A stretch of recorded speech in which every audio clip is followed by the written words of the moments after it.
Hey guys, in this week's episode, we are talking about Glass Onion, a Knives Out mystery, but before that, we're talking about Avatar, The Way of Water, and the Banshees of Inersherin. So, join us! It's a jam-packed episode. It is.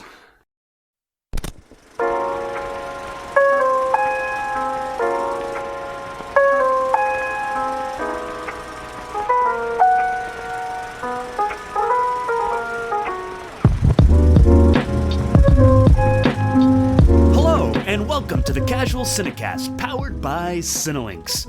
My name is Chris, and I gotta tell you, it feels good to say those words again. Mike is always with me. How are you doing today? Doing well, sir. It's good to be back with you gentlemen, recording this fine podcast.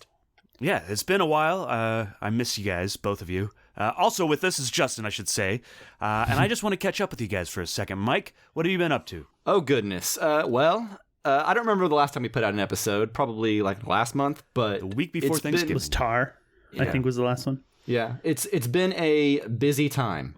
It has. With the holidays. But basically, I have just been, obviously shopping, exchanging gifts, all that thing, and then watching a lot of movies and TV and not recording about them. So I feel like, have I even really watched them if I don't talk about them and then record it and put it on the internet? Who knows? I don't know. Who knows? Justin, how are you? What have you been up to? I've been good, man. I've been super busy with holidays and holiday travel, and I'm getting ready to switch jobs at the new year, and my current job has a lot of stuff I need to wrap up. And of course, at the same time, like when you do video work, a lot of companies are trying to wrap up projects by the end of the year, so it kind of comes hard and heavy in November and December. I've been doing a lot of that alongside my favorite pastime every 4 years of watching the World Cup. So, I mean, that's over now, but I guess there's about 5 weeks or 4.5 weeks where I was pretty much watching as many games as we're on every single day and trying to achieve some sort of life balance outside of that. It's tough. Yeah. It was a lot of fun, and I'm glad it only comes around every 4 years, just because not only does that make it more exciting and more important when it comes around, but also I don't have to basically ruin my social life and everything else for a month every year. That'd be tough if it was every year, yeah. Yeah. All right. What about you, Chris? Chris, yeah. Oh, same stuff. Life got a lot crazier when COVID hit. And that's what I'm sticking to. Like, I just feel like since COVID hit, everything's a little bit crazier than it was before. I don't know if you guys feel the same way. But like, I don't know if I'd say crazy so much as I would just say not as good as it used to be. Yeah, I feel busier and like more responsibilities have fallen upon me, I think. So that's kind of where I am there. Sure. So, but yeah, it's been fun. Watched a lot of movies. Missed you guys mainly. I laid in bed at night, and I would talk about the movies, but there was no responses coming back to me. Well, no, we just never answered you. Yeah. I was like, Mike, are you there? Yeah. I tried to get you guys to podcast about the World Cup, but nobody wanted to do it because we're apparently we're a TV and a movie podcast only. I mean, soccer's on TV. Football, it's on TV. That's true. There are movies about it too, but yeah. It was on TV. That's a fair point. All right, Well, if this is your first time listening, normally we like to start off every episode in a section called News on the March, where we talk about film and TV news, or really, truly just the movies and TV that we have been watching. Then we move into our feature review. Like I said at the top of the show, this week we're discussing Glass Onion, a Knives Out mystery. I do not like that subtitle. Yeah, if it makes you feel any better, I would say that you don't have to say it the rest of the podcast. Yeah, I don't think I'm going to. I think from now on, we should just try to phase out a Knives Out mystery. Yeah. And refer to it only as Glass Onion. I mean, I think that's what Rian Johnson would want. Yeah, I tried that earlier at work, and someone immediately was like, "Oh, you mean the Knives Out movie?" Like, yeah. Yeah, no, I see why they had to do it. Yeah. Yeah, and then everyone else was like, "What is that? I've never heard of it." I wish they would have gone with like a Benoit Blanc mystery or something, but what are you going to do? Yeah, I think that would have been I'm cooler. not a marketing guy. True. Yeah, you gotta get people in there just because they liked the first one. Fair enough. Yeah, exactly. Yeah, so one of the things when we're not debating titles that we like to do on the Casual Cinecast is pick a movie from the Criterion Collection. Every other week-ish. Yeah, we should probably drop that. Yeah, maybe we don't. I started changing it to every other episode, but then that wasn't true either. Yeah. Every so often, every now and then. Yeah, once in a while. Kind of when it hits, and I think we're going to get better at putting out regular episodes and stuff like that as time goes on here again. So what we do in order to pick these Criterion films is we each select one, usually under some sort of like title, like some sort of subject. You know, we pick theme. Theme. That's the word I was looking for. Thank you, Mike. And then we put it out onto Twitter, and we get the polls back, and then we watch it. The last one was High and Low, which seems like forever ago, and I think the next one is going to be a Gus Van Sant movie with Keanu Reeves and River Phoenix. And I can't What's the name of that movie, Chris? Something about Idaho. But what? Idaho. Falling Idaho. Nailed it. Yeah. Yeah, I think that's it. My Own Private Idaho. That's it. Yeah. That is the next one. Yeah, you're right. All right. Yeah. So, if you want to vote on this, where should they do it, Justin? Well, they can go to our Twitter account, which is @casualcinecast. That is the best place to follow us. We're on other social media, but that's not really that important because we don't do anything there. We basically just are active on Twitter, and that's where we put the polls. So that's where you need to go. Feel free to message us there. Any questions you have about the movies we're reviewing each week or about the Criterion films. You can also email us at casualcinemedia@gmail.com. And then, of course, if you haven't done so already, you like the show, you want to help other people find it, give us a good review, good iTunes review, good Spotify review, thumbs up. Yeah, whatever. Whatever it is. Yeah, I wouldn't know. I've never listened to a podcast on Spotify because I like having separate apps for my music and podcasts. I've never That's just reviewed me. a podcast. What? I've Not never even reviewed ours? a podcast. Should probably review Just kidding. ours. I'm kidding. I have. Yeah. Should at least review ours. Yeah. I've done at least one. I'll say that much. All right. And with that, we have a lot to talk about. Big movies, lots of movies. Are we ready to move on? Yeah. Yep. All right, here we go. News on the march!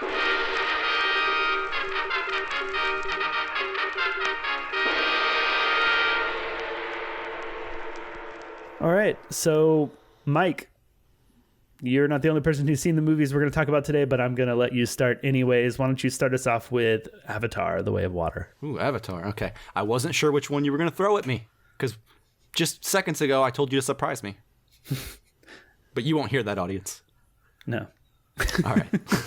All right, so yeah, Avatar: The Way of Water. This was actually on my most anticipated movies last year. The last episode we did put out last year of most anticipated movies for 2022. This was one of them. And my reasoning was it's the first James Cameron movie since the last Avatar. And if you look at James Cameron's filmography, with the exception of Piranha 2, which apparently he didn't even really technically direct, the man has put out nothing but bangers. Like, nothing but bangers. I've never seen The Abyss. You haven't seen The Abyss? No. It's pretty a good. banger. It's a banger. I've seen all the other ones, and sure, bangers. Yeah. So, yeah, I mean, basically, James Cameron has made, like, the top-grossing movie in the world multiple times now. You just don't bet against James Cameron. And so, you know, for the last 10 years or so, people have been giving Avatar, I think, a hard time. But, you know, I was there in theaters. I watched Avatar in theaters in 3D on an IMAX, and it was a good theatrical experience, you know? I haven't really watched it since then. Sure. Well, that's not true. I did watch Avatar again like 2 weeks before the second one, but I haven't wanted to watch Avatar again since theaters. Mm-hmm. And that's not really a knock against Avatar, but it's an experience in the theaters, unlike a lot of movies. I watch a lot of movies in theaters, and none of them feel quite like... I think Guillermo del Toro put it best on Twitter in a tweet that gets talked about a lot. It feels like a movie. Like the kind they used to make. Like a big, long epic that is crowd-pleasing, like a 4-quadrant epic of like 3 hours of just a type of movie that just isn't made anymore. And so I was looking forward to Avatar: The Way of Water for that. I kind of, like everyone else, was holding my breath to see, like, is this going to be because there's a lot of bad will towards this franchise. I have found, like, a weird amount of bad will. Like, I don't love the first movie, but I think it's good. And if you watch it in theaters, it can even be an exceptional viewing experience. But yeah, okay, the story is Dances with Wolves. The story is Ferngully. Sure, okay, we've seen the story, a lot. But what story haven't we seen a lot? There's only like 5 different types of stories that exist, right? Yeah. Some people say there's only 2. There you go. I mean, you could probably boil it down to whatever you want, but there just aren't that many stories. And I am more concerned with the craftsmanship involved. And I think that's what Cameron really values as well. And so when I saw Avatar: The Way of Water, I was hoping for the best, but, the cultural negativity, I felt like I was going to enjoy the experience no matter what. But I didn't know if the movie would be good, and I didn't know if audiences would be receptive to it. And, I gotta say, I had a really good time with this movie. Is it perfect? No, just like the first one. But I think it's stronger than the first one. Mm-hmm. A lot of the same flaws, in my opinion, and a lot of the same highs. Like, it looks insane. Like, all that, basically talking crap that James Cameron does when he comes out, for the press of this movie, and he starts talking about how hard it was to make and how good it was and how he had to invent the technology, et cetera, et cetera. Man, I felt it, like it felt like a movie that took a lot of effort and planning and energy and logistics to pull off. And I had a good time. I like the new characters. I like the family. I like him bringing actors like Sigourney Weaver and Stephen Lang back. I don't think that's a spoiler to say because they're all over the press tour. Mm-hmm. So, yeah, all I will say is not a perfect movie by any means, but I am so ready for Avatar 3 in a way that I was not ready for Avatar 2. Sure. Yeah. I guess I can just end it there. And maybe we can get into a little bit of my nitpicks with the movie after you guys say your piece. But yeah, Justin, what say you about Avatar 2? Yeah, I mean, I would say a lot of the same things that you said. I think the thing that I would like to add on is that it's not necessarily that like the movie isn't great or something, and that's not the reason that I haven't watched it either since theater, the first Avatar, that is. I think it's just that the theatrical experience with it was so good and so high quality, and unlike any experience that I've had since, really, in terms of just like the 3D and everything, and that I just didn't see a point in watching it any other way. Sure. Yeah. More so than I didn't like the movie or thought like, okay, well, the rest of the movie's boring and it's only technically interesting. It was just, I knew I'd be watching it in a lesser way. Like I can't remember if they did re-release the first Avatar. They did, actually, like last month. And after I watched it on Disney Plus, I was like, damn, I really should have gone to go see this in theaters again. Actually, I did go see it in theaters again. Oh, yeah? It was a lot of fun, yeah. We'll talk about that here in a second when it's your turn, Chris. Oh, I'm sorry. But yeah, the first Avatar, I took my brother to it after I had seen it the first time. I made an excuse. I was like, brother, you're going to like this movie probably, maybe. Either way, I get to go see Avatar in theaters again. So while like overall, it's not necessarily a movie that I ever loved, just that theatrical experience has always been just one of the best I've had. One of the most cool experiences. So it's always had that. And that carried my excitement into this second one, even though I waited for this one so long that it kind of snuck up on me because I just sort of stopped paying attention to it and kind of felt like, oh, it'll never come. Yeah, it was just all of a sudden it was like 3 weeks away one day. Yeah, exactly. So I wasn't particularly excited, but I was like, I'm going to go see this movie in the theaters and I'm going to see it in 3D because I will kick myself if I watch this later on when it comes to VOD and I'm disappointed in the way that it looks, or I feel like, about it. I always feel like I'm missing something. So I made sure to do that. And a lot of the stuff you said, Mike, I totally agree with. I do like this movie more than the first one. And to add on to what you said, like just the world expansion that we get of Pandora. That's the name of the planet, right? Yes. Yeah.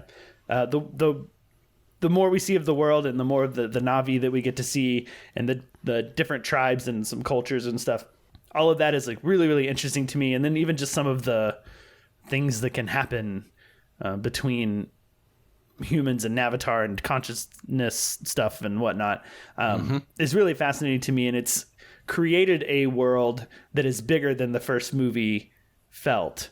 And this one feels like Avatar injected with a little bit of Star Wars. It does, yeah. And it's the thing that I love about Star Wars anyways. It's like injecting that, like anyways.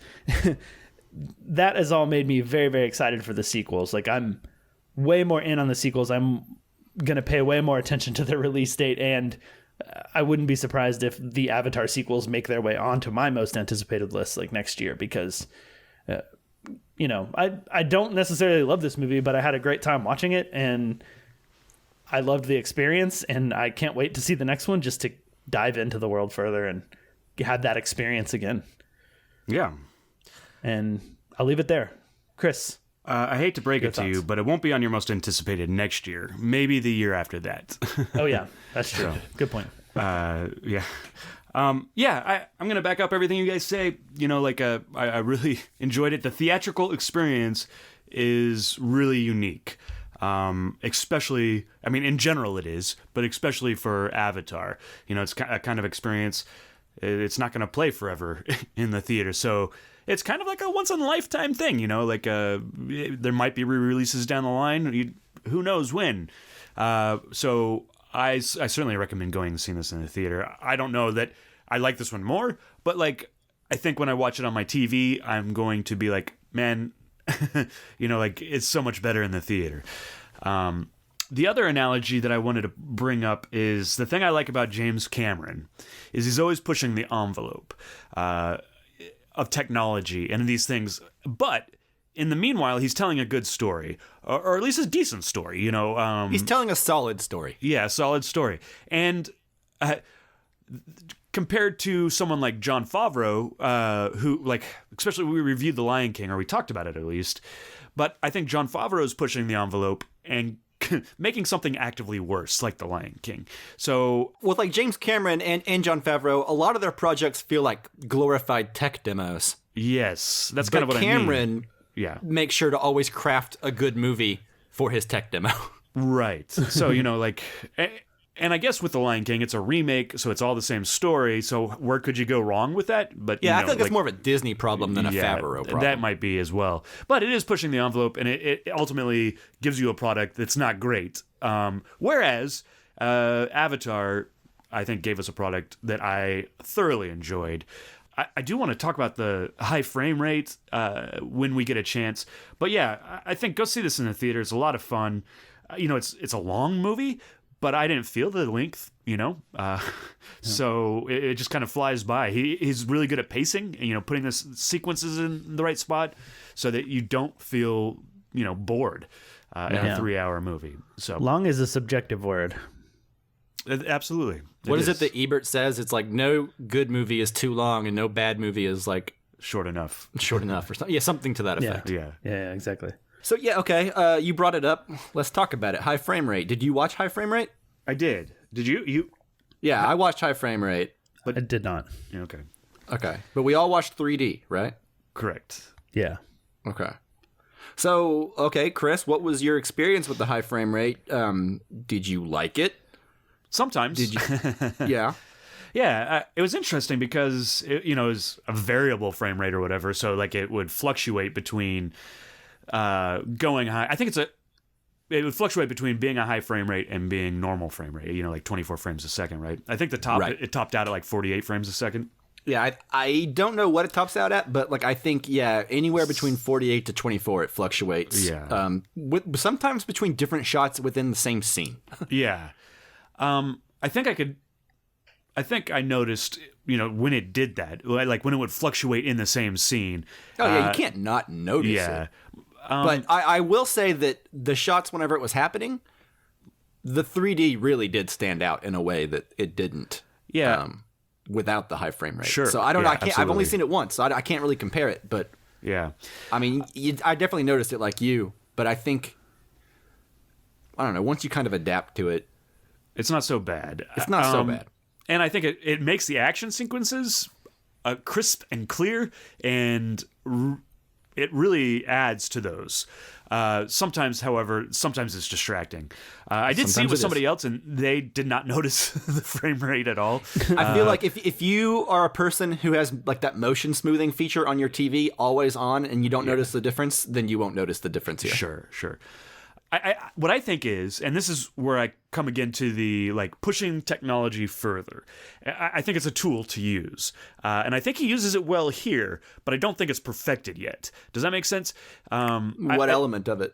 Well, I think it was distracting as we would like transfer back and forth. You mean the high frame rate element of it? Yeah, the high frame rate. Gotcha. That aspect singularly in this movie felt like a tool that just didn't always work. Yeah, I think. For high frame rate's something they're still trying to figure out because absolutely, like 3D. I think The Hobbit was received very poorly for the high frame rate, although I don't know that the high frame rate was the reason for that. Sure, but I think they're kind of gun shy about doing a whole movie that way. Yeah. Did y'all see Hobbit in high frame rate? I have not. Neither of I us. only saw the Hobbit movies like on streaming. To be honest, I think this might be my first exposure to high frame rate because I didn't see Billy Long. What is the halftime? The Ang Lee. Yeah, like halftime walk or something like that. Yeah, long halftime walk. Something like that. Okay. Anyways, I didn't see that, and I didn't see Gemini Man. And those are the only ones that are off the top of my head that were high frame rate. And both Ang Lee, right? Yeah.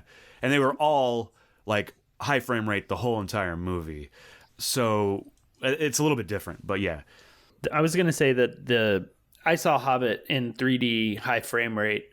And my takeaway is kind of what you guys are saying, you know, that the 3D and the action looked a lot crisper, a lot more pronounced in a good way for me with the high frame rate versus regular 3D.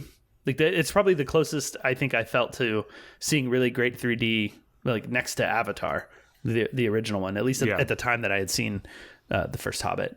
And what I will say is that I did pretty quickly, within about 10 minutes, maybe less, adapt. And then I didn't have to worry about switching around after that. Mm-hmm. What seems weird to me is that, like, I don't know how you can adapt if it's changing. I haven't seen the You new do one, and you don't. You know, you do and you don't. Yeah. You're always aware that it's changing, but I think the jarringness of it all kind of goes away. At least it did for me after like the first 20 minutes of the movie. If you get the opportunity, I know we're all busy, but I think I would definitely be interested if you go see it in the high frame rate. I think that would be an interesting takeaway from you, Justin, just to see where you fall on it. Yeah, because I walked away from Hobbit thinking from a technical standpoint, the high frame rate plus 3D seemed to really, really work for me throughout a whole movie. And I just forgot. So it seems like a good idea, at least when it comes to 3D. I think the problem is, in my lifetime, I can only think of about 4 or 5 movie-going experiences where I watched a movie in 3D and thought that this was the definite way to see it. Yeah, it's not very often. It's the way that I would prefer. You know, and that's both Avatars and Hugo. Oh, Hugo. I didn't see that in theaters. So I remember Hugo was really good 3D.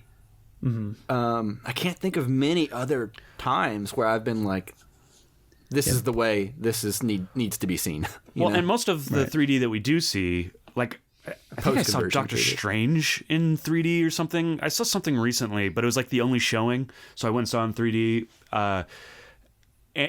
And it's just not as good. It's like different planes. So like you get just different planes. So like one's closer to you than the other, but you don't get this like full rounded. And it's all done post. You know, they're not shooting for 3D. So that's part of the problem too. If you're gonna make a 3D movie, just make it 3D from the beginning. You know. Yeah, I think the Adventures of Ren 10 or Tintin. Tintin, not Ren 10. That's the dog. Tintin, yeah. I saw that in 3D, and I remember that looking pretty good. But I think animation in general, doesn't really have the problem of 3D versus 2D for the most part. Like most of the animation 3D, and looks that's kind of good. where Avatar lives comfortably because Avatar is like 98% animation. Yeah, that's true. Which another thing they did pretty well is the crossover between like CG and regular characters. Yeah, like it's weird, like trying to constantly figure out like, is this a real boat they're standing on, or is this like a human on a green screen? Because here's the thing. Remember whenever I watched like the Lord of the Rings movies recently, and I raved about how technically awesome they were because the hobbits and the Force perspective and interacting with humans and all that stuff? The same applies for this. Like, you're seeing like humans like interacting with and like touching these like 7-foot Na'vi.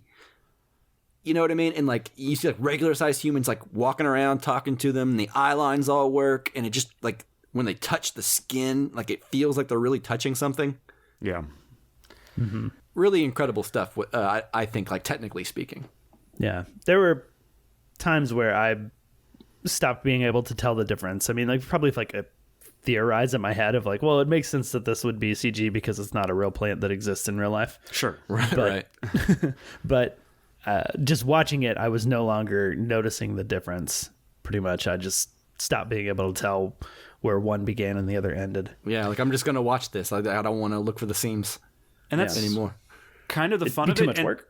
Where like Lion King, sorry, I keep going back to this. Lion King was all real, and it looked really great, but I was constantly looking for that because the story wasn't good. Like this kind of filled me with a sense of awe and wonder at the world.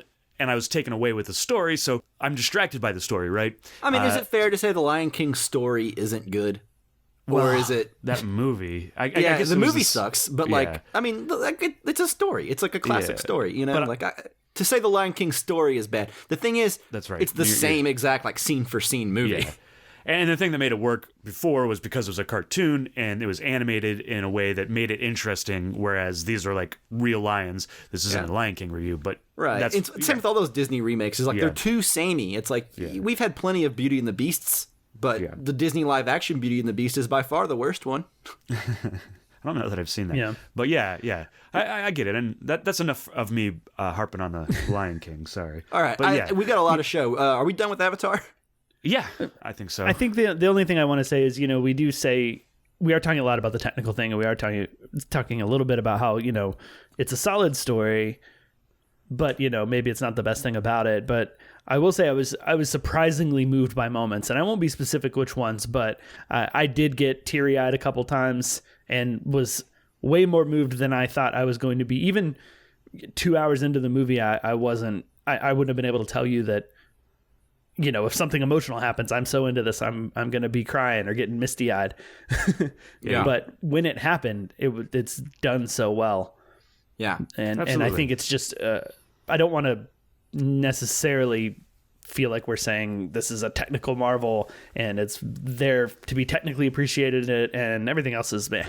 No, I would say, I would say that story is still better than the first one as well. It's still not like groundbreaking, but like it plants so many seeds for stuff that will pay off. It brings back characters in really interesting, cool ways that feel like it grows the world. So yeah, you're right. I feel like we maybe have undersold the heart here. And I will say that this feels like a very personal movie to James Cameron. Like James, this is a movie about family, and James Cameron, he has a family now. Like this is like this feels like a personal in a way that like I don't know, maybe the first Avatar wasn't. Like he's writing about stuff he does know. If you listen to his interviews, he says he's had problems with like being like an authoritative dad, and he's having to like navigate that. So it's like he's actually writing from like a little bit of perspective that he knows. Yeah. So like this incorporates like all of like the themes of James Cameron's career. Like nature, how the tools that humans use are both our greatest enemy and our greatest asset. The ocean. The ocean, water, environmental messages, like these are all like his themes. So it's like, it feels like a very, like if you zoom back at like everything that James Cameron has done, Terminator 1, Terminator 2, The Abyss, Titanic, it's all about human technology going too far and being our doom, and then us also having to use tools to be our survival as well, I think that's all really interesting. And so, yeah, it feels like this movie is stronger, and maybe that's because Cameron didn't write the whole thing himself. But it does feel personal in a way that a movie of this size and this epicness and this scale could easily lack. And I say that affectionately when I say if you want an example of how sometimes maybe the heart isn't there, look at the first Avatar. Sure. That's a movie where I will say that technically it's really good, but story-wise, it's okay. This one, I feel I am much more enthusiastic about both aspects of the movie. Agreed. Awesome. Cool. And then, yes, that is it then for Avatar 2. All right. So those are our thoughts on Avatar 2, or Avatar: The Way of Water. Cool. So next up, the Banshees of Inersherin. Who wants to kick us off with their thoughts on this movie? I say Chris, because I think you saw this first and you've been really excited for us to watch it. And I want you to find out what we thought of it, but yeah, but not after what you thought first. only after you went. Yeah, I think you guys know how I feel about this movie. First off, Colin Farrell, what a year! With After Yang, The Penguin, and then this movie, he wins. He won the year because 3 great performances in all 3 of those movies. And I saw this at Fantastic Fest. So I saw this in the midst of a bunch of other movies as well. But this one stands out to me, and this is the only movie the person I went down there with. We were staying in a hotel room together, and the next morning before we went and saw more movies, we were like, man, what do you think about Banshees? We just sat there and talked about it for 30 minutes. I really love this movie, and I can't wait to talk more about it. But there is a sadness quality that Martin McDonough does so well, and then he pairs it with this dark humor that is just kind of really my thing, or a thing I enjoy. The sad, and then even sadder humor. And you're laughing, but at the same time you're kind of crying.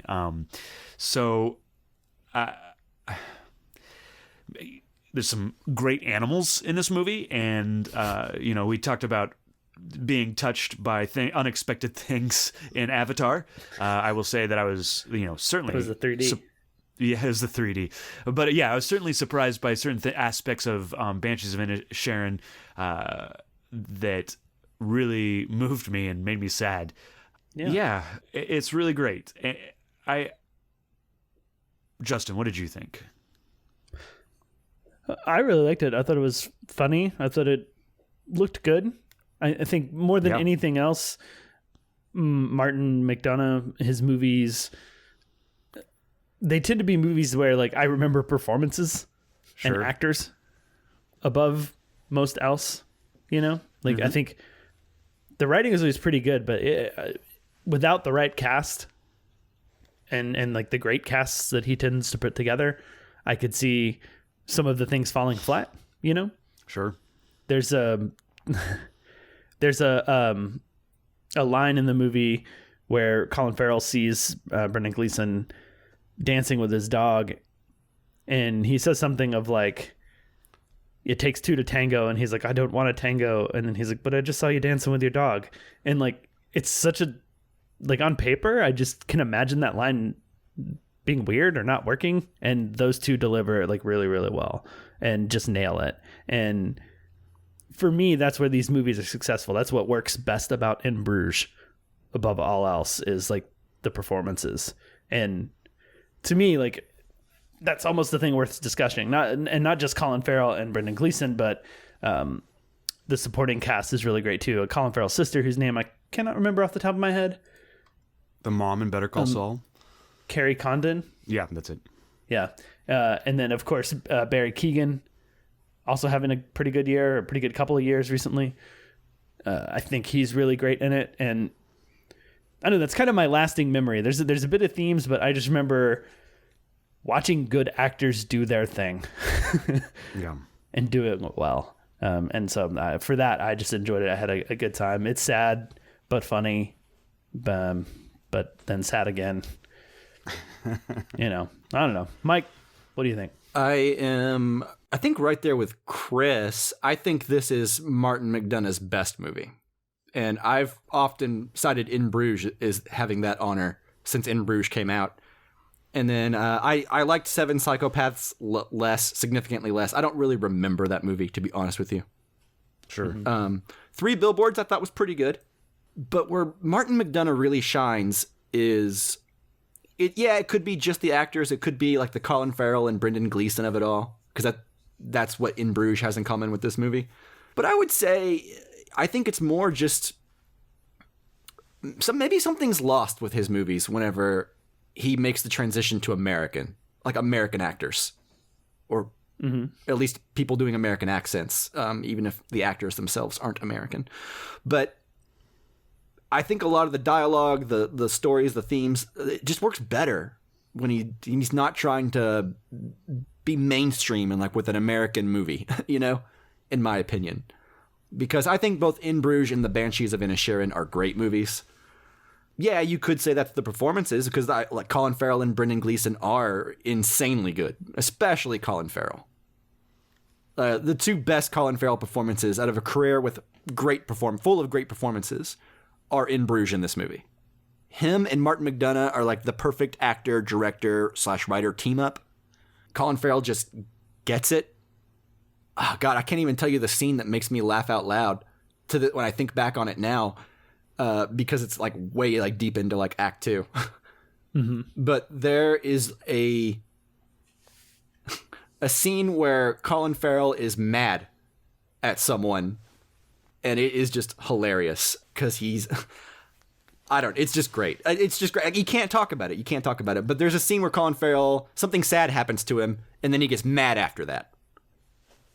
And when he confronts the person that he's mad at, the dialogue is just so freaking hilarious to me. It's just great. Like, that scene, I'll switch gears here, but it's the same kind of humor. It's like the scene in Bruges when Colin Farrell is at dinner with someone, and then someone is about to attack him with a bottle. Yeah. And they just got done talking about how a bottle's a deadly weapon. I mean, you don't mess around when someone comes at you with a bottle. And so he exclaims, "A bottle," and then punches somebody. It's a scene that, like, on paper might not be funny, but when you put Colin Farrell doing it, it's comic gold. Yeah. And that's like that's kind of what I'm saying. Irish and goofy. Yeah, that's what I'm saying. That not that like the only good thing is like the performances, but that like the performances are what elevate his really great movies to being great, which I think this and In Bruges are. And I also agree that this movie is better. Yeah. Than when In the Bruges. cast gets it in a way that I feel like the American cast doesn't quite sell it. Yeah. Even Three Billboards, though, like my main recollection is Frances McDormand being really good and Sam Rockwell being good.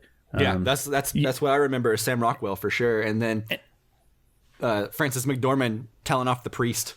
Yeah, I left the theater, a bit on a high from those performances and thinking like, wow, what a really good movie. And then as I started thinking about the movie and dissecting it and talking about it, I think on the podcast, it just kind of started to lose its shine, Yeah, I remember. Yeah, you had a big downward turn on that movie. Yeah, I remember that. Yeah, well, I kind of felt the same way. Like, I liked Three Billboards okay, but to this day, I still look back on it and I like it okay. Mm-hmm.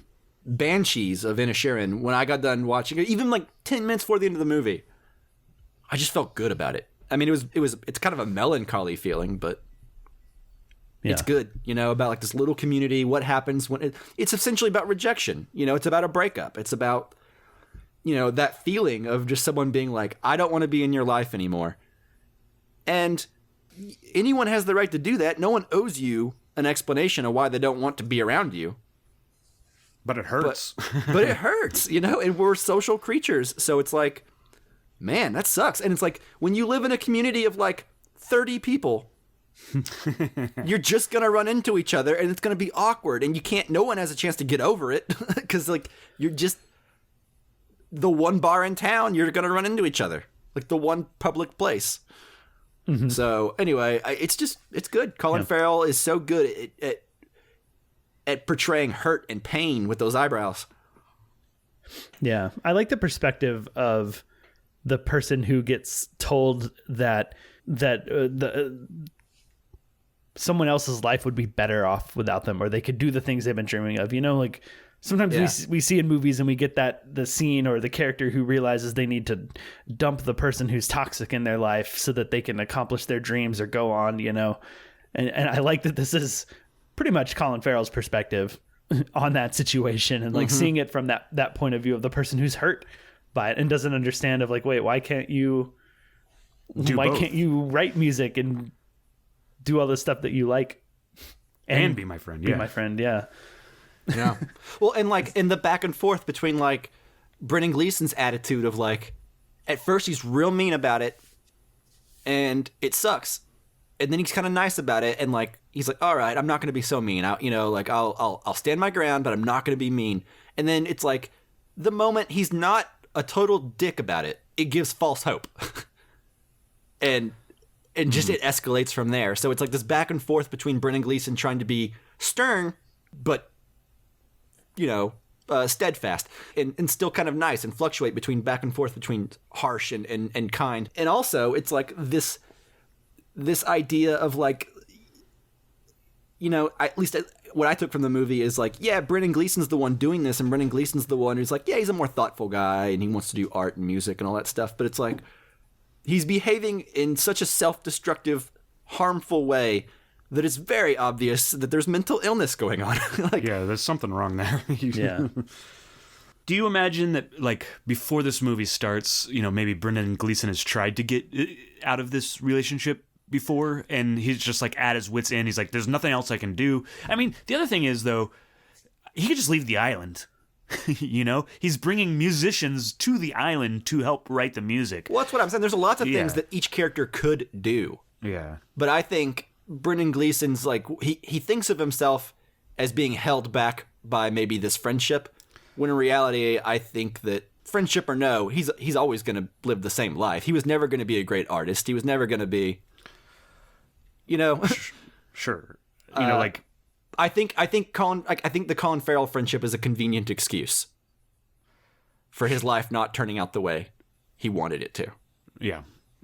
I can't write the music because I'm not this great artist. I sometimes forget what century, Beethoven lived in.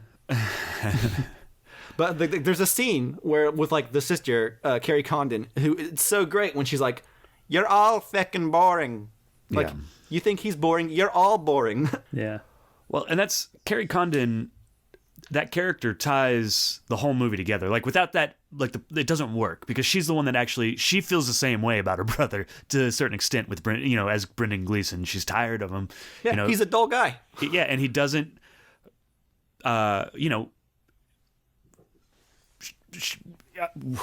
challenge her. Like he doesn't. There's nothing there. When you talk to him, he's talking about his donkey's shit. And what's in it. So like, it's just this crazy thing, and so she wants to get off this island just as much as anybody else. It's just they also seem incapable of wrestling with hard questions. Like, I don't know if it's like masculinity or what, but like when Colin Farrell's sister asks him, "Do you ever get lonely?" He is so uncomfortable with the question, sure, that he just like, he's like, "What's wrong with everybody?" and leaves and like I would leaves argue the that he's room so he won't have lonely. to have that thought. Yeah. And I don't know. We won't get too far into it because this isn't a Banshees of Inersherin proper review, but I get the impression that something really untimely happened to Colin Farrell and his sister's parents. Mm-hmm. And he's dealing with hang-ups of, I don't know if they were left or if they died or what. I can't remember. I think I get the impression that they're dead. Yeah. But I don't know. I get the feeling that there's damage there, that he's hiding Possible from. they got hit by a bread truck. Yeah, exactly. God, that scene was so funny, the bread truck scene. Joke. Yeah. Yes. Maybe all year. Yeah. Oh, okay. Anyway, anything else about Banshees? So, yeah, about that joke, I just want to tell a little story and then we'll move on. But so when I was at Fantastic Fest, we went and saw this movie. Of course, it was months before it came out. And they had security people that would make sure that nobody was like pulling out their cell phones and recording the movie, right? Yeah. And so that scene is taking place and the security guide's like standing over in the corner and he just starts cracking up, like he's supposed to be watching, like for cell phones, and he can't help himself but, like pay attention and laugh at this moment in the movie. It was great. Speaking of that, whenever I was watching Avatar, The Way of Water, the person next to me pulled out their phone and stuck it in the cup rest and tried to record the movie. In portrait mode, mind you. She didn't even flip her phone sideways and try to do landscape.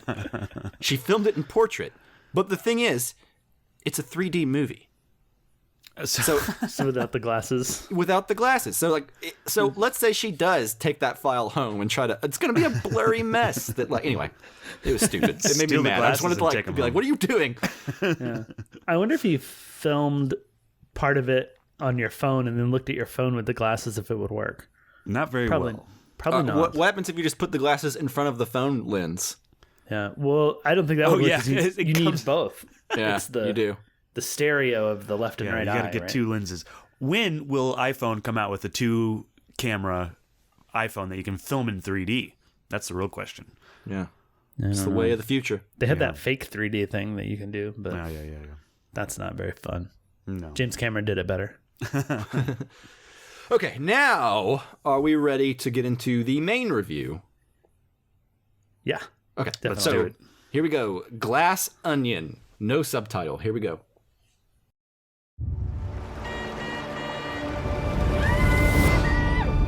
Hello! Oh my God! Crew, we've arrived. Disruptors have assembled. Welcome, gang. We got a great weekend. Who's that? Benoit Blanc, the detective? Mr. Blanc, I cannot overstate my gratitude to be here. When's the murder mystery start? I've invited you all to my island Hi! because tonight a murder will be committed. My murder. Once you're dead, will we still be able to talk to you? Yeah, I'm not playing dead the whole weekend, dude. This is truly delightful. Across the island, I've hidden clues. You will have to closely observe each other. If anyone can name the killer, that person wins our game. Any questions? Halle Berry, that has a kick. Oh my God, what happened? Holy Ladies and gentlemen, there's been a murder, and the killer is in plain sight. For at least one person, this is not a game. I must insist that nobody touch the body. Jeez, detective, who killed the party? I need to find a motive for murder. Everyone would stab a friend in the back to hold on to this rich bastard.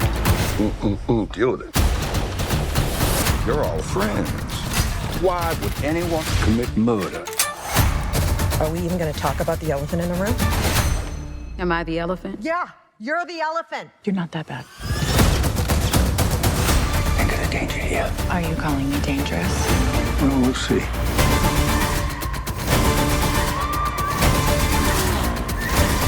Let it all out. Hell yeah! This is reckless. The killer wouldn't hesitate to kill again if it covers their tracks.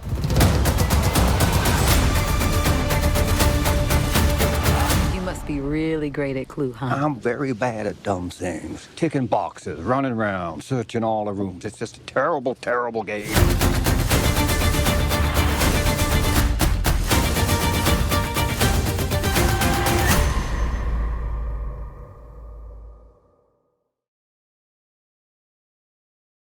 Okay, so as always with our newer films, we will be doing a spoiler-free section up front. We'll be giving our general thoughts on the movie, however short those can be without giving spoilers, and we'll give you an alert, a bumper, so that you have plenty of time to pause the podcast before spoilers happen. Go watch Glass Onion, come back, and finish listening to the episode. That's right. So Glass Onion was directed by Rian Johnson. It stars Daniel Craig, Edward Norton, Janelle Monáe, Kate Hudson, Dave Bautista, Leslie Odom Jr., and Catherine Hahn. The IMDb synopsis says, famed Southern detective Benoit Blanc travels to Greece for his latest case. I love that synopsis. Yes. It's so good. Are you crying? Simple. I might, if we don't move on quickly. All right. I will get us started because I saw this movie the longest ago. I saw this during that week it was released in theaters. Then I watched it again last night. What? That whole thing really annoys me. Just real quick, but like I knew it came out in theaters. I didn't know it was just for 1 week. Otherwise, I would have made more of an effort to go see it. But I'm still salty about that. I knew it would be 1 week, and I was like, man, I'm gonna regret not seeing this with like a theater, because I enjoyed the first Knives Out. I saw that in theaters, and me too. It was a good experience. And I will say that I am so glad that I did, because the audience was so receptive to like every joke, everything happening. It was really fun.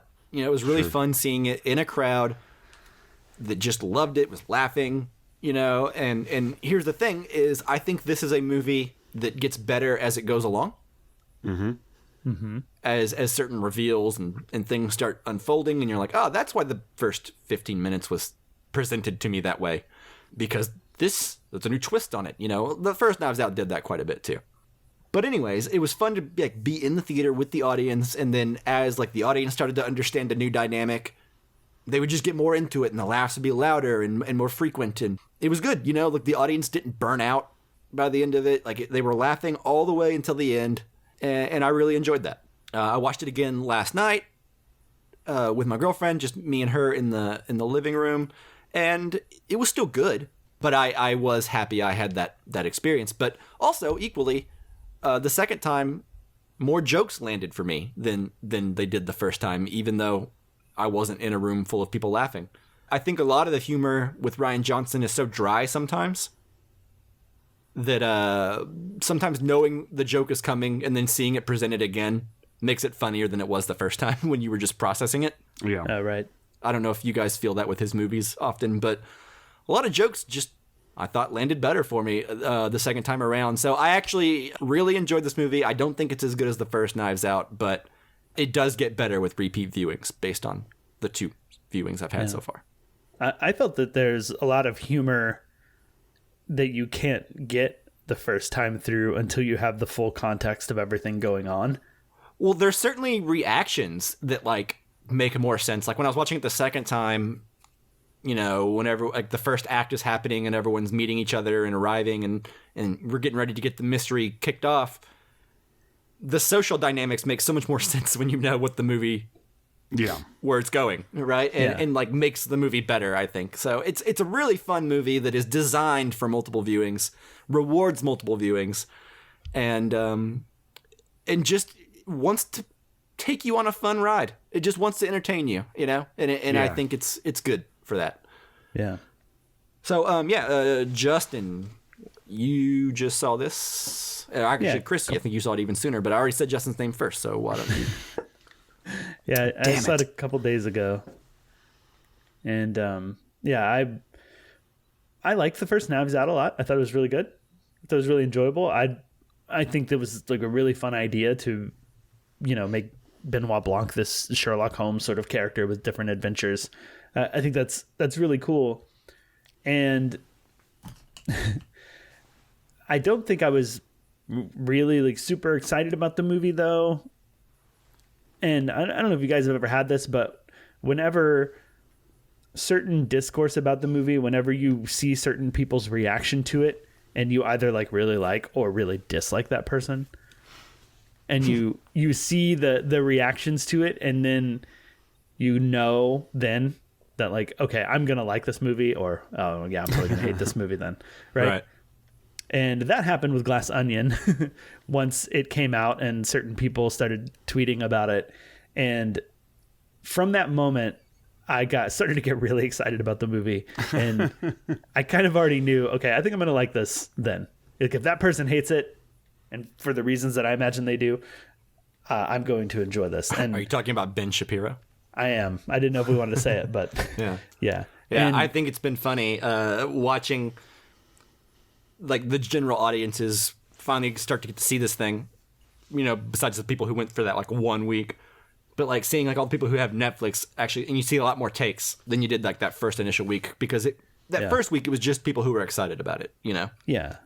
And, the watching, responses like, that first week don't mean as much because it's a bunch of people who are really we're excited already about sold. the idea. Yeah. And so it's funny to see like general audiences, because I've seen some takes on Twitter that are pretty funny. Yeah. But anyways, so my excitement ramped up very quickly for the movie, and all that considered, it didn't disappoint at all. I had a great time watching this movie. I thought it was super funny, just a fun mystery in general. I think it generally did a pretty good job of not feeling like it's repeating the same structure as Knives Out. Although it does repeat a lot of beats. Does it? Like a murder mystery would, I think. I guess so. I mean, it doesn't some of them feel have to be too the samey, same. though. I'll give you that. It didn't feel that way. Yeah. Whether it does or not. And maybe I just don't remember Knives Out well enough because I only saw it in theaters. There's a second act reveal that felt... I mean, the structure I feel like is the same, but I don't think it's... Yeah, anyways. Okay, yeah, fair enough.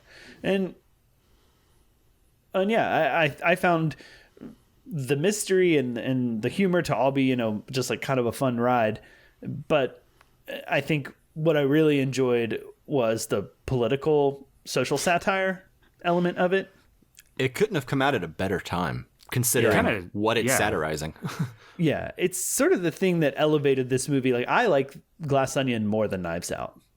Yeah. See, I'm a That's little how bit I of the feel. opposite. In my opinion, I was a little disappointed at the end of this. We can get into spoilers later, but I was a little disappointed with the mystery itself. I felt like I was waiting for one more thing to unfold.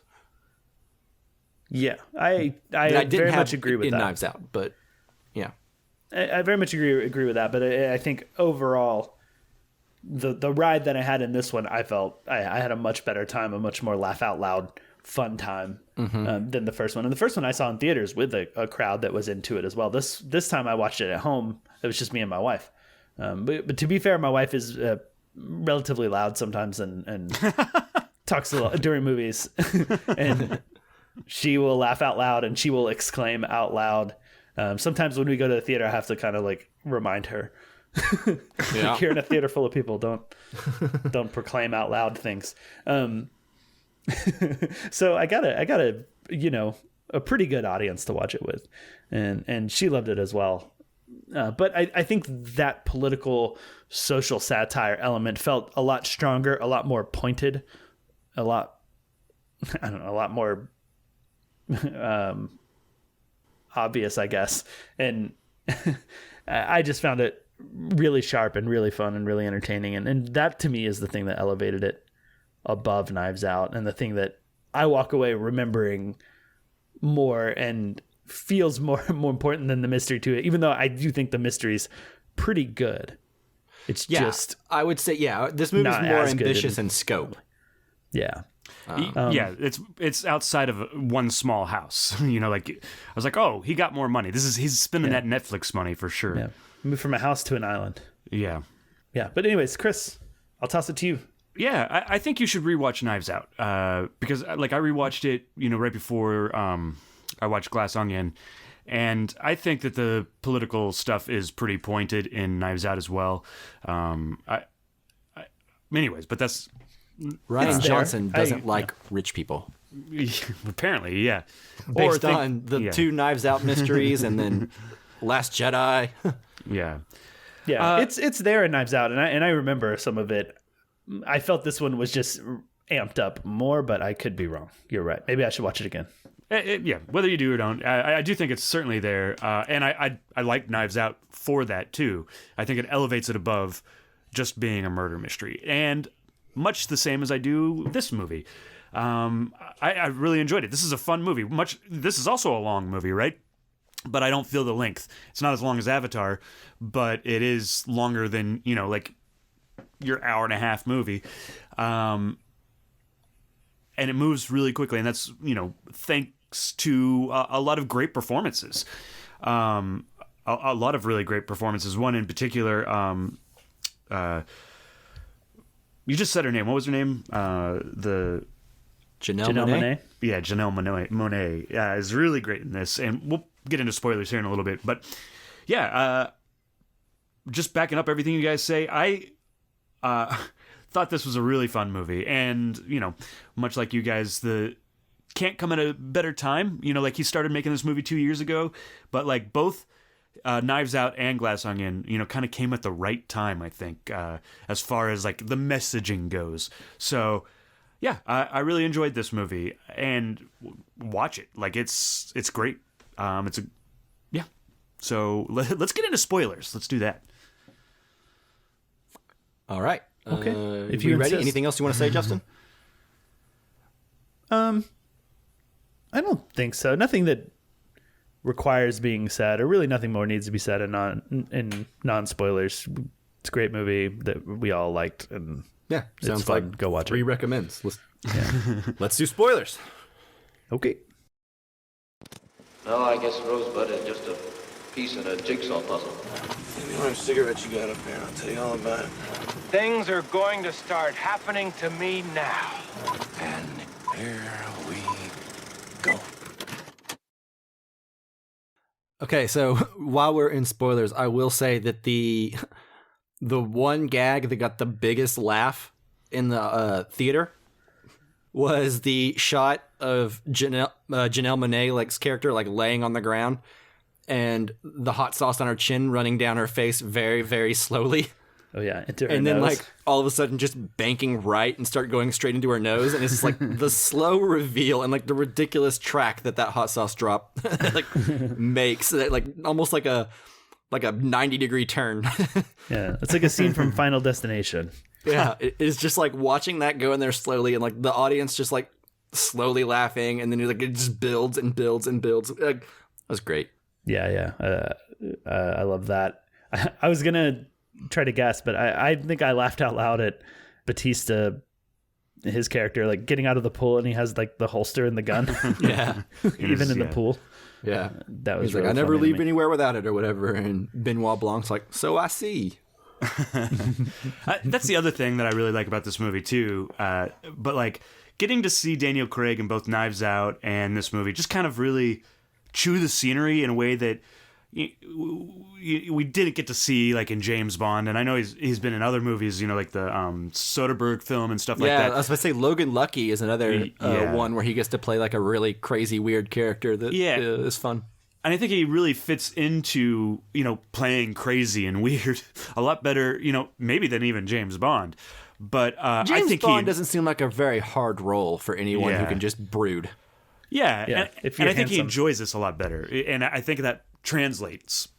So Yeah, and he's certainly having a fun time here. Yes, yeah, that's where I think I felt like once we turned that corner mid-movie and realized what's actually going on, I started just rethinking about scenes that happened in the first half, even scenes that we didn't like revisit in a flashback to see them anew.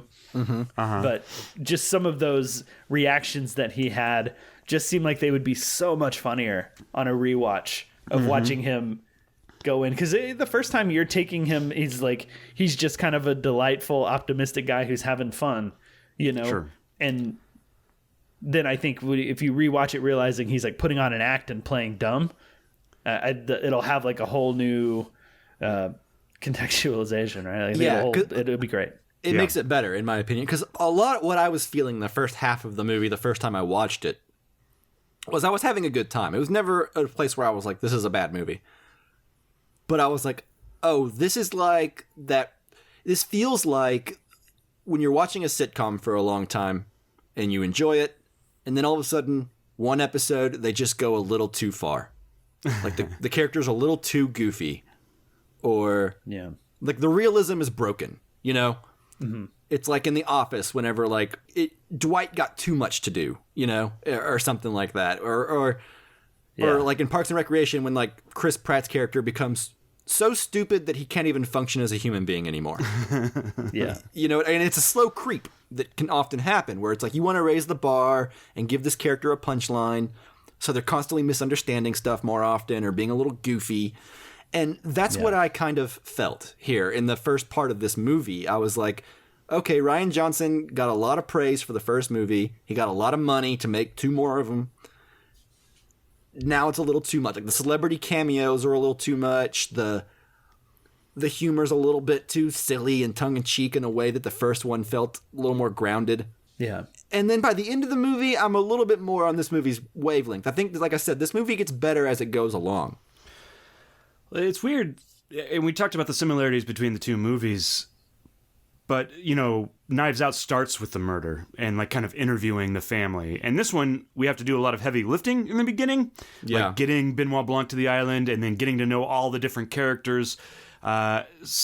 And really, like, I actually watched Death on the Nile this last week, too, just to kind of... and the same thing happens in that, where, like, we spend an hour before anybody is dead, because we have to get to know everybody. There's a large cast of characters.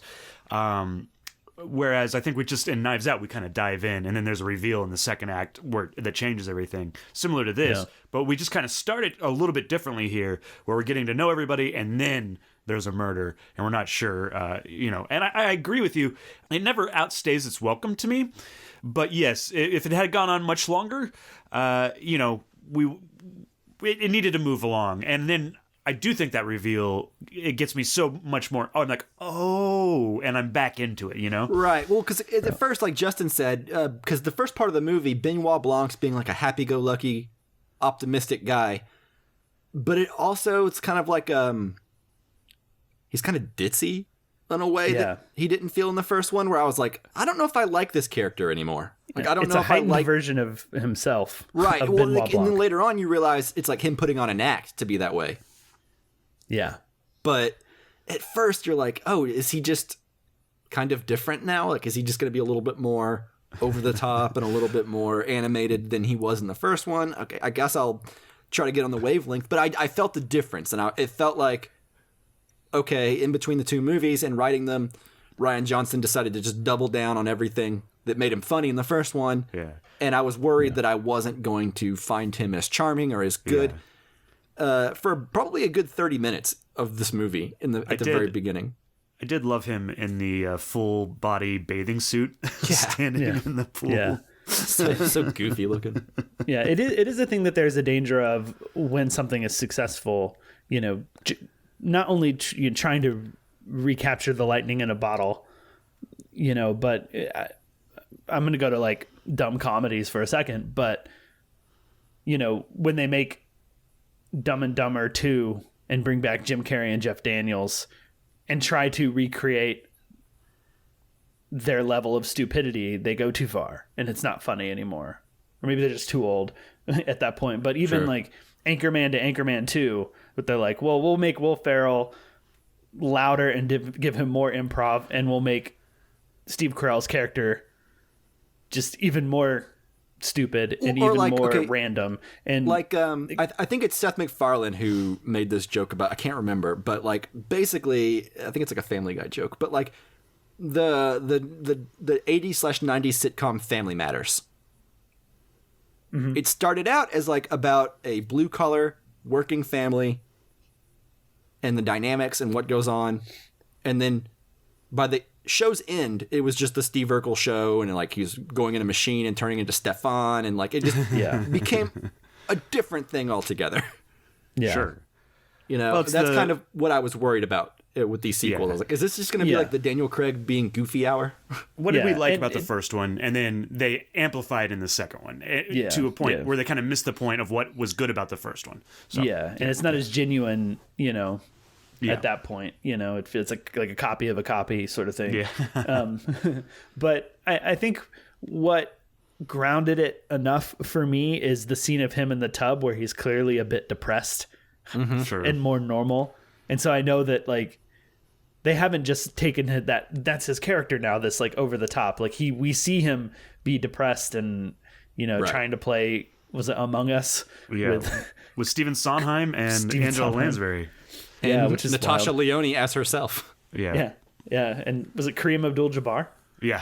Also was one of them. And I thought that was funny. But just that scene grounded him enough that, by the time he got to the island, I guess I just didn't feel like he was going to be one note, which was good. Yeah, I think the movie definitely is really smart in the way that the twists and the turns happen. And make you recontextualize. Like I said, it's definitely better upon a second viewing. Yeah. I think one of the things that's really fun about a murder mystery movie is waiting for someone to get murdered. And, as we said with Knives Out, that happens right off the bat. This movie, I think one of the things that carries its momentum throughout that first half is just when is someone going to get murdered and which person is it going to be? Yeah. At least that's for me, having not watched a single trailer or a single ad for this movie. Yeah. Maybe you realize it, but I can't imagine that you would. No, they would reveal. No, I was disappointed whenever the person died, because I was like, him? Yeah. I wanted more of him. Oh, yeah. I mean, you can say it. We're in spoilers now. But that's true. Yeah, it just feels like giving away the game. When Dave Bautista dies, I was like, it couldn't have been literally any one of these other people that aren't as charismatic Hudson, or funny. Yeah. What? Kate Hudson, please. Yeah, Kate Hudson. Like, see, here's my big complaint with this movie, and I think it's valid, but maybe not. It's got a really killer cast, some really killer characters, and I feel like 3 or 4 of them are just kind of wasted in the last 30 minutes of the movie. Well, like, that's... Kate Hudson, Leslie Odom Jr., Jessica Henwick. They're all just kind of there existing. Jessica Henwick especially. But they don't have anything good to do in the last half of the movie. Isn't that kind of... I'm not disagreeing with you, but I think that's just a form of the movie, or this murder mystery, because you have to introduce all the suspects, right? And then at the end, it's about solving the murder, and they may have done it, they may not have, type of thing. Right. Yeah. But like I said, I felt like there was just one more twist or turn that like just didn't happen, and the movie decided to be over at that point.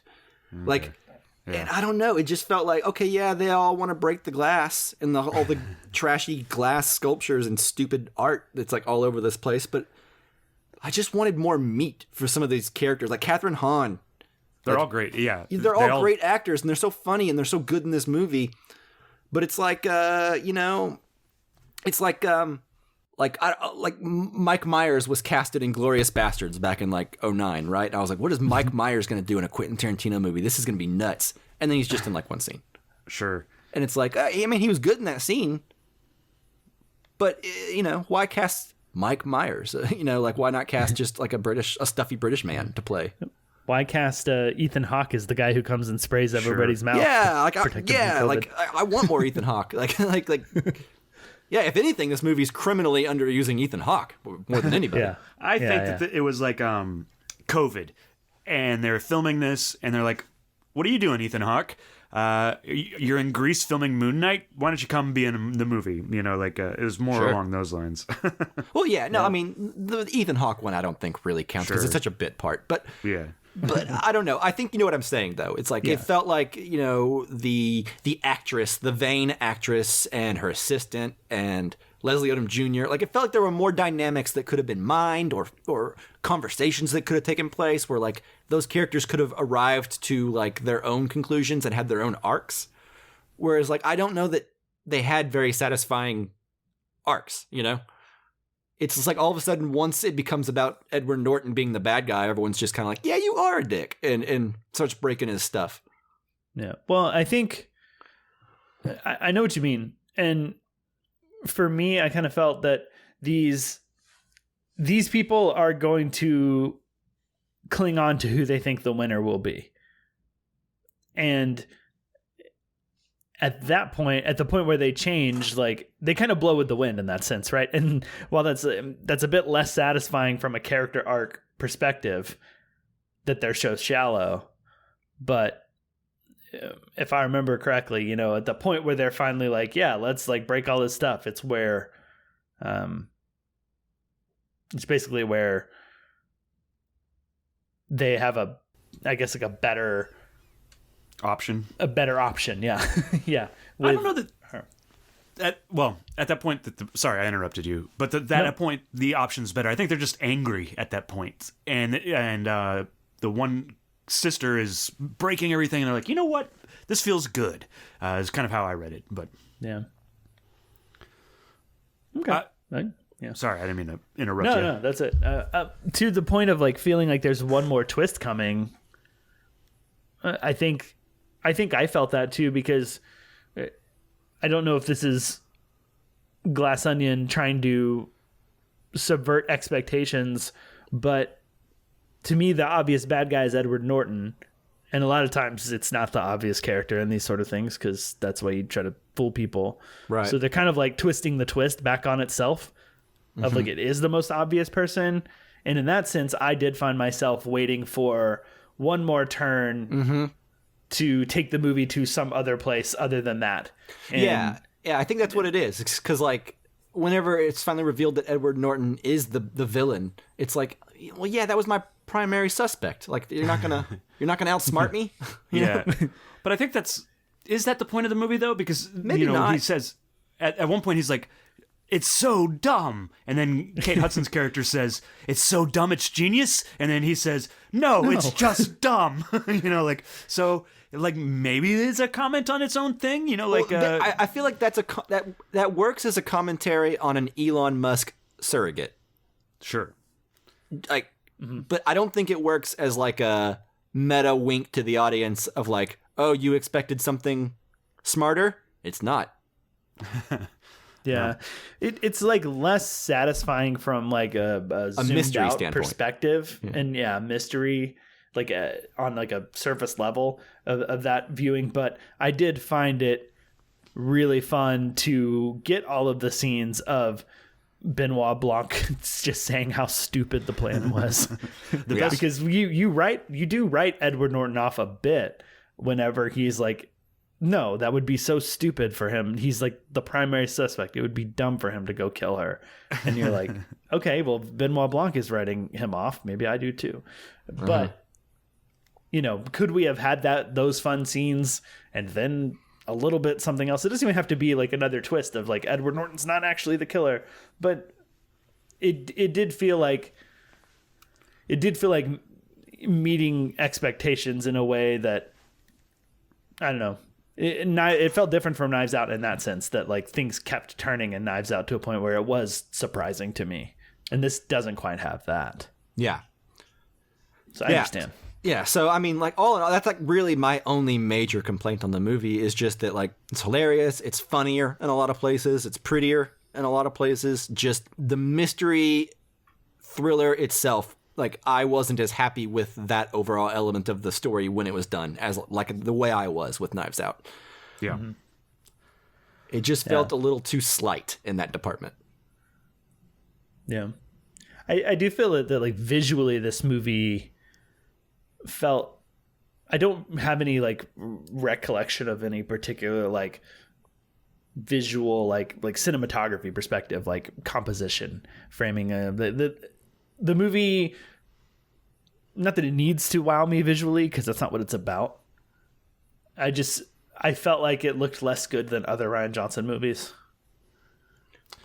I don't know if that's just me. I kind of agree with that. It's like the setting looks really good. And it's like by nature of being in Greece on an island, you're in a pretty location, and the house is pretty cool. But I don't recall anything sticking out to me as like exceptional or particularly good looking. Go on, Mike, though. I guess not, but I don't recall that from the first Knives Out either, to be honest with you. If I'm thinking of like the best looking Rian Johnson stuff, I'm thinking of The Last Jedi. Yeah. I mean, I think like Knives Out kind of had those shots with like Jamie Lee Curtis in front of the knife sculpture thing. Where they're like pointing at her, and the gothic house and the dogs running. Yeah, there's a bit more memorable stuff. Like some of the like wide shots and staging in this is it's like really good. It's not really bad by any means. I just think if there's kind of a lesser aspect, I just felt like underwhelmed. Yeah, I will say, and I think this is probably the point, so I don't think it counts as like a deterrent of the movie, but the place where we spend most of the movie, where Batista is murdered and they start smashing all the glass art, that room is not set up in a way that is attractive. Like, there's no flow to the room. There's just a bunch of random statues in the middle of the room that you have to walk around. Like, it's just like, no one would set up a room this way. Yeah, and that might be the point, that like he's such a vain asshole who just wants to show off all his stuff, like the Mona Lisa on rent. He's got a ton of money, but he doesn't know what any of it means. Yeah, and I think that's kind of the point. But like, man, what a hideously designed room. Like, there's no good place for people to just stand around comfortably. They have to stand amongst all this breakable art that's presumably expensive. Yeah. And so it's just sort of like this gaudy, ugly, tacky room. It's like it's like we were all big fans of Andor. Did you guys listen to any interviews with Tony Gilroy? No. I did some, but I've always found Tony Gilroy a really fascinating guy. I think he wrote and directed Michael Clayton, which I think is a criminally underrated and underappreciated movie. So good. But I think his WTF episode, he was talking about how when they were making The Devil's Advocate in the 90s, they wanted to find the tackiest, ugliest apartment, loft, whatever they could for like the devil's penthouse. And so they ended up using Trump's apartment. And so Trump was like apparently on set filming that movie, walking around being like, "You guys like the apartment?" and all that stuff. And then Tony Gilroy was like, "Yeah," but pretty much everyone was just laughing at him, laughing at his apartment, laughing at his stupid life. That's funny. And so like it was so ugly and tacky, like a person who had so much money and no taste. Sure, yeah. And that's what they were going for. That's what the room in Glass Onion felt like, right? Which just felt like a rich guy's like room to stick all the stuff he's paid for in there. Yeah, well, like the car. Yeah, taking his car with him everywhere. Yeah, it's so stupid. Where are you going to drive it? There's no roads. Yeah, I do agree with you. The tackiness of the house was funny. The gong, like the hourly gong thing. Joseph Gordon-Levitt. That's right. Just I really liked his. I had Philip Glass compose that. Compose a dong. That's funny. Like, yeah, the over the topness of it was really great. I loved Daniel Craig sort of putting together how dumb he is with like the string of words he's used that aren't really words. Yeah, like they sound let's imbreviate this moment. I really felt personally attacked in that moment. You should.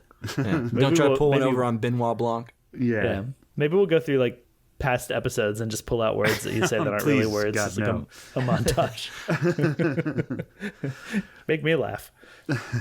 Go ahead. I did want to talk about Janelle Monáe and how great I thought her performance was.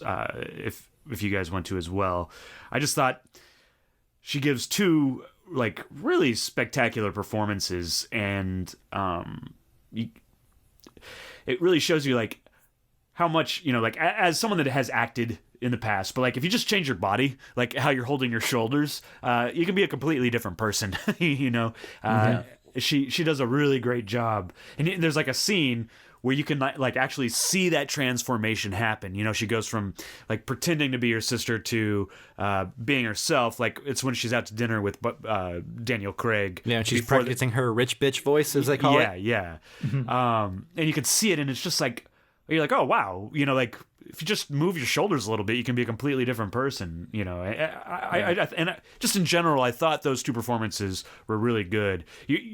And especially in the first half, the first hour, you're not exactly sure who this person is, and she's really cold and off-putting.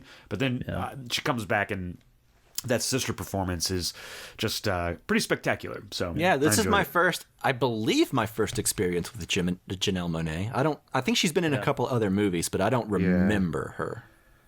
But yeah, she's good. Moonlight. She's in Moonlight. Oh, who was she in Moonlight? Is she the mom? No, she is not the mom. She's Teresa. I don't remember. It's been a long time since I've seen that Moonlight. Is that much. Mahershala Ali's girlfriend / wife? Maybe I don't know. it is. She's third build. It is. You're right. I think that's because she was kind of the surrogate mom figure in that movie, right? Maybe that's a spoiler for that movie. Yeah. But anyway, good movie, Moonlight. You should watch it. Janelle Monáe, talented lady. Mm-hmm.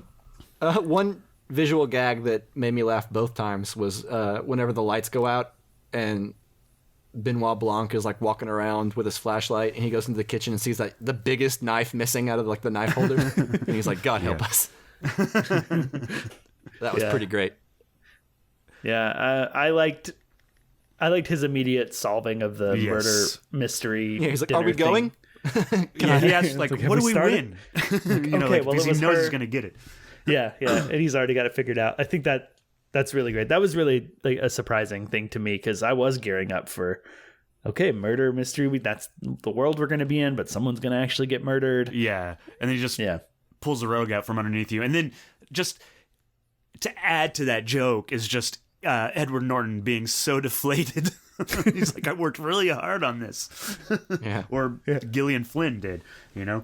Oh, yeah. But she's expensive. That's the thing. He paid a lot of money for this. Yeah. Yeah, like the arrow shooting out of the thing, the timed arrow. Yes, it was so great. I loved it. And the blood squirting out, like blood packet. Really makes me excited for more of these films. Yeah, I'm excited we're getting at least one more. Yeah.